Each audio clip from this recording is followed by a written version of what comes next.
This is Love from Above by your Sibling Spirit Guides. I'm Maureen, and this is my brother. Hey Maureen, hey everyone, this is Brian. Oh my gosh. Hey, Brian, aren't we so happy to be here? If you can believe it, on this podcast, we share daily channelings we receive from star beings, ascended masters, mythical beings who really exist, and occasionally our ancestors. And boy, this is a topic, Brian, everyone knows, but it's good to get a reminder, the importance of your attitude. Don't you agree? Yeah, totally great. I love this one. So excited to Y- get into it. y- Yeah, so I'll kick us off. The first message that came through, we had a bunch come through recently with regards to attitude. And so this was attitude and inspirational figures. This is from March 23rd, 2025. It says the power within structures the external forces of your internet days. We hope our messages are well heard by your devoted listeners. Isn't that nice, Brian? Isn't that nice? Again, we always know who's listening to this podcast. We know we have our star beings listening to this master. So anyway, they're grateful for you all listening. They said, we wish to address what many forgot. The attitude of your general outlook is most important for determining the overall quality of your natural life. Are you a person who accepts goodness and receives compliments, or do you dismiss these and push them away? Do you cavort with those that are not worthy of your attention? Do you stay eternally focused on your most pressing goal, which is expanding the loving nature of your beloved self? For this is the most important task set before all creatures. Okay, I got to stop right there. I love that. We get so caught up in what is the important task of the day, whatever it may be. And no, the important task of the day of your lifetime is to expand the loving nature of your beloved self. Right, brother? Yep, absolutely. It's sometimes easy to lose track of, but that is the goal. Absolutely. Yeah. So they go on to say, we wish to expand in our light and love by telling you a story well heeded in our general literature. We tell our young ones the story of Thoth's greater rise to prominence. So I'm going to stop right there. Thoth has said that he doesn't want us to talk about him, that it's all about the message, but not the messenger. But he is the Egyptian god of writing. He's also known as Hermes, Trismegistus. Um, so I guess I'll just stop there. Is there anything you want to add about our? Oh, and I should add that none of this would be possible. Thoth is the one who contacted Brian and I and began this whole exercise that formulated into this podcast. So we're grateful for that. Yeah, Anything else? no, I think we've covered both in detail on previous. And yeah, it is always interesting because he says, it's about the message, not the messenger, but they are extolling his virtues in this episode, which is good. Yeah. So they go on to say his continual devotion through multiple lifetimes to ascend for himself, to assist the others he occurs along the way. As I'm sure you would concur, few have made more dramatic implications in the course of human history. Yet, of course, he goes unrecognized in your textbooks, which he does not mind. So it's interesting that their literature, we don't know who's speaking in this channeling, but their literature is focused on Thoth. What do you think about that, brother? Yeah, it's hard to find. I mean, there is the what is the one thing that he wrote that I know you said it's hard to read, but the Emerald Tablets, is that what is it? Yeah, the Emerald Tablets. So I think you're supposed to read it. I mean, I think I've read it like 4 times, but I think you're supposed to read it like, I don't know, 21. I don't know the exact number, but there's a number like 33 times, and then it all comes into pieces for you. But in the Emerald Tablets, that's where the saying as above, so below comes from.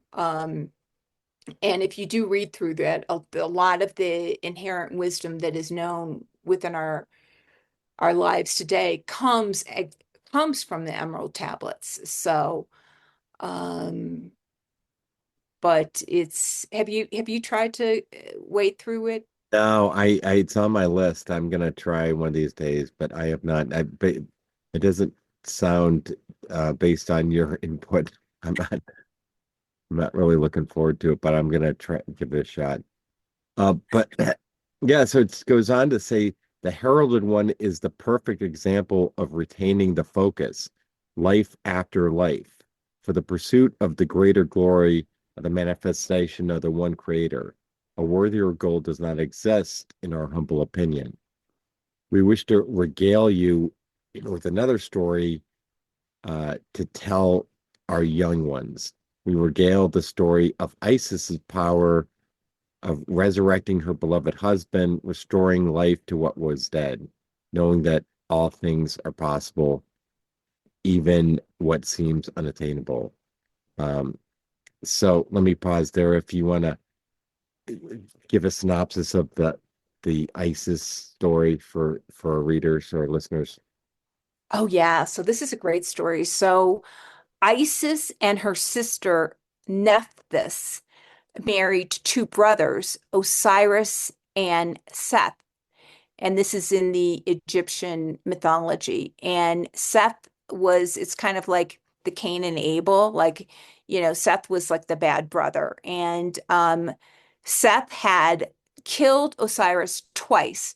The first time he had this big party and he made this beautiful coffin specifically to fit Osiris. And it was just apparently just a stunning treasure. And he said, whoever could fit into the coffin could have it. And so Osiris fit into the coffin perfectly because it was made to measure. And Set slammed the coffin down and shoved it into the Nile.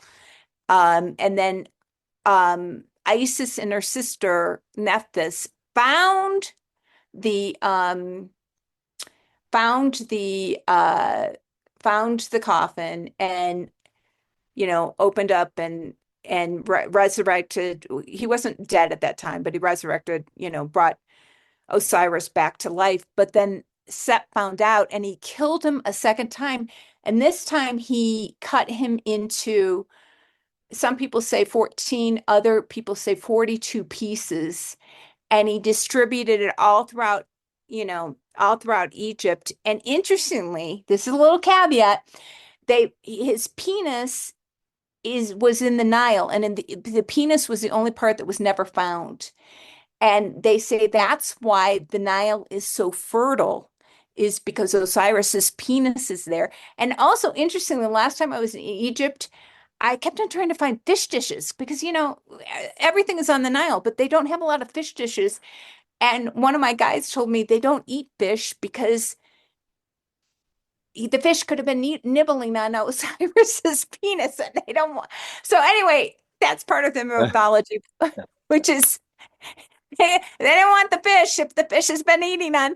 But anyway, so Isis and her sister put together Osiris, and that's why if you look at the pictures of the gods, he's always green. So it's like the first resurrection story. He died and he came back to life again. And then they were able to have a child, and the child Horus avenged Seth, and he actually became the ruler of all Egypt. So it's an interesting story, and when you're over in Egypt, you just can't help compare with the resurrection of the Jesus story. There's a lot of similarities. Have you heard that story before? Yeah, I have heard this story, but it is very fascinating to me. So Yeah. So they go on to say these are the stories that they tell their young ones to inspire them. May they ignite the greater glory of the one in your shining and bright beings. Regarding attitude, we return to which was marked generally at the beginning of this conversation. We wish to augment the importance of the general outlook of life. It is important to remain positive and hopeful for the future, for your thoughts are your reality. So, Brian, why do you think they tell those two stories about Thoth and Isis to their children?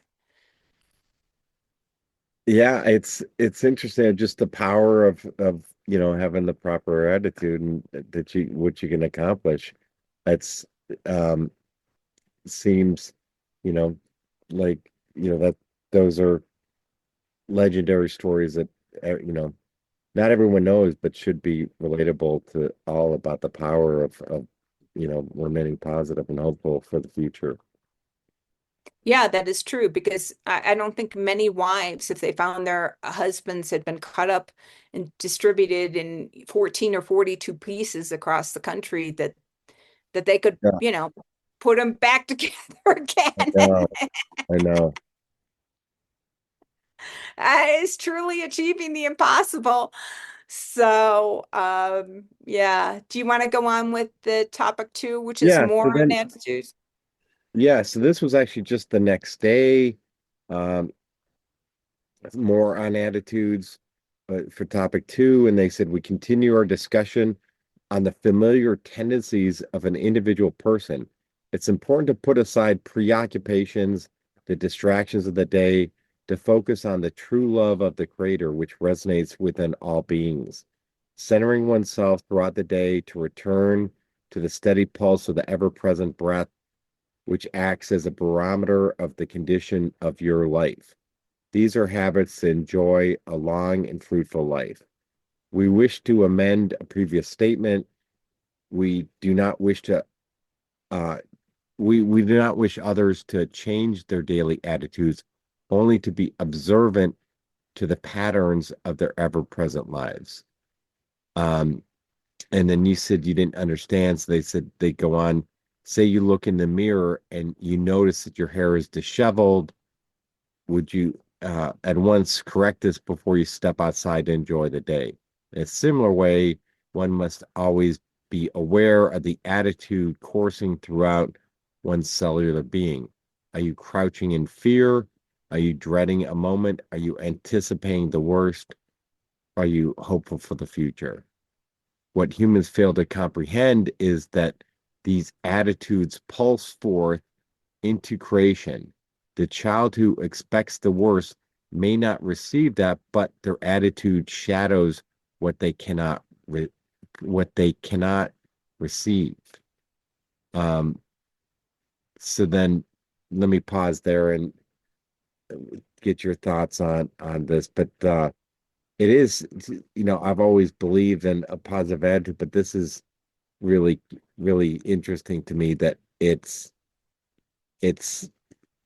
really critical to um with everything they're saying coursing throughout your cellular being. So I never, I guess, realized that specific nature of your attitude, but it's I think it's really amazing. Yeah, and I'm fortunate to have some friends who are so inspirational to me. Like they are just really, really positive. And I think I've told you this, Brian, but like my friend Megan, my friend Megan lost her home in Florida during the hurricanes. And when I talked to her, to check how things are going, she's like, "Oh my gosh, it's the best thing ever. FEMA put me into the fanciest hotel I've ever been in, and I'm hanging out with these German tourists." And I mean, I just love that, I mean, this calamity that most people would take on as, something really tragic and a tragedy. I mean, she just received as an ultimate blessing and was grateful for. So, she's such a great teacher for me. Yeah, that's a great example of the attitude. Do you want to Yeah. finish up this topic? Yeah, so they said which I love this. They're always checking in with me, like, are you understanding? So they said the comprehension is still not adequate. We shall try another analogy. Say you receive a toy. The toy needs to be assembled, but you misplace the arm or the leg on the body. This being is grossly misrepresentative of what the original manufacturer intended. In the same way, should you pursue throughout your day with grumblings and misgivings, you are not what the Creator originally intended. I got to repeat that. In the same way, should you pursue throughout your day with grumblings and misgivings, you are not what the Creator originally intended. Now we see you comprehend. While you check your mirror before going out, check your attitude, your breath, that you are hopeful and peaceful for what occurs throughout the day. Wow, Brian, that is just such a positive, inspirational message.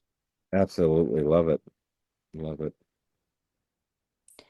Yeah, so then they go on, there was another as I was preparing this, I found another one comparing your attitude to the weather.